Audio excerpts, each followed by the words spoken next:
Виктория, я ее очень хорошо знал. Есть два вида поминки у нас. Есть иногда люди, кого мы вообще в жизни не видели, а есть кого мы хорошо знаем. Тяжело разговаривать на поминках, когда вы никого не видели этого человека никогда. А когда вы знаете этого человека, очень легко разговаривать. Вы видите, какие качества у этого человека. Лейлу Нишмат, Виктория Бат-Бурхо Лохшем Танахена Баганеден, она родилась в 1932 году в двух знаменитых семьях. Это семья Акиловых и это семья Нарматовых. Давидин.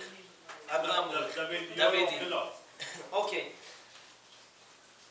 Был человек знаменитого имени, его звали Мулло Йосеф Акилов.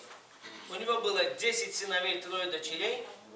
Один из этих сыновей, кого звали Мулло Завулун, он являлся отцом Апа Виктория Бат-Бурхо. В 1932 году, год до года голодовки, 33-й год был годы голодовки, Рахмат Куна, мой дядя Пинхос, ему тогда было 7 лет, 6-7 лет, он рассказывал, что люди на улице падали, умирали. И не хватало людей, чтобы копать могилы. Еще забудьте камень ставить на могилы. Не хватали людей, они даже людей просили приходить копать могилы. Такие годы прошла Апа Виктория Бат-Бурхо. 37-й, 38-й, 39-й годы фашистские репрессии тоже прошла она. Ее все детство что проходит? Время войны. Время войны. Голод, разруха. После всего этого, в 1952 году, Всевышний, как написано в Торе, Ишвей Шазаху Шхина Бенеем, когда в доме мужчина и женщина друг друга уважают, свет Хашема у них в доме. Им не надо по рабам бежать благословения и просить. У них фундамент благословения в доме. Ишвей Шазаху Шхина Бенеем. И в такой семье она выходит замуж за Мулло Авлоом Нарматова, сын Мулло Давид Хаими Нарматова. И Всевышний подарил 5 прекрасных детей. Это дочка Тамара, которая многие лет для нашего народа служила и сегодня служит. Это сын Мулло Рафаэль. Почему я сказал Мулло Рафаэль? Потому что каждый человек, который любит Тору, учит других, что надо учить Тору, он для меня равен.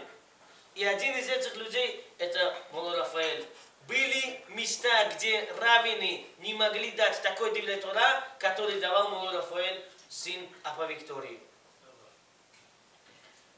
3-й ребенок это Соня.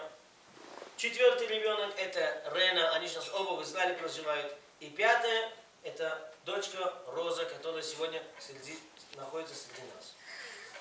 Что я хотел бы сказать?